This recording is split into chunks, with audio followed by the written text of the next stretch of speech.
এটা হলো সরকার, আপনি বিগত সাবেক প্রধানমন্ত্রী দেশনেত্রী বেগম খালেদা জিয়া এবং শেখ হাসিনা এবং জামাত ইসলামের নিজামী বেলালুদ্দিন সাইদি এরশাদ তত্ত্বাবধায়ক সরকার ফখরুদ্দিন মইনুদ্দিন হকারের পক্ষে ছিল, যারা জীবন জীবিকা করে কষ্টে এরা শৃঙ্খলা বাজে মানুষ আসতে পারে, ছোটো করে করো মানুষ চলাচল বাঁচতে পারে।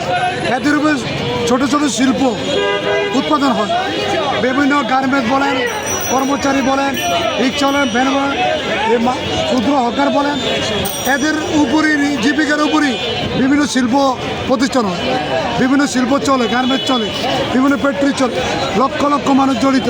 30 লাখ হকার আছে সারা বাংলাদেশে, 30 লাখ করে 30টা ফ্ল্যাট দিতে পারবো না, 30 লাখ ফ্ল্যাট দিতে পারবো। সরকার আইসে আগে ধরতে পারবে মেডিকেলে দুর্নীতি হয় কিনা, মেডিকেল মানুষের সেবা পায় কিনা, সঠিক পথে তারা ডিউটি করে কিনা, পুলিশের ভিতরে দুর্নীতি মুক্ত করতে হবে, নিরপেক্ষ পুলিশ নিয়োগ দিতে হবে, ডিবিতে দিতে হবে, আর্মিতে দিতে হবে নিরপেক্ষ, ডিবি পুলিশে দিতে হবে, র্যাবে দিতে হবে, নৌবাহিনীকে আধুনিক অস্ত্র দিতে হবে, নৌজাহান দিতে হবে যুদ্ধ করার জন্য। এগুলো না করে আই হকার উঠে দেয়, দেড় মাস ক্ষমতা নাই।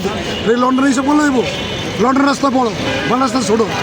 স্বাধীনের সময় হকার ছিল, কখন আছে আমেরিকাতে গলায় সারা বিশ্বে ট্যাপ বাজিয়া ড্যান্স করিয়া সানাসের বিক্রি করতেছে। হকার ব্যবসা সারা বিশ্বের আগে এদিনকার হকার উঠান, মালয়েশিয়ার হকার উঠান, শ্রীলঙ্কা উঠান, পাকিস্তান পার্শ্ববর্তী ভারত এখন হকার উঠান, চায়নাতে উঠান, মহারাষ্ট্রে উঠান, নেপালে উঠান, হকার উঠান, তারপরে বাংলাদেশ ধরেন।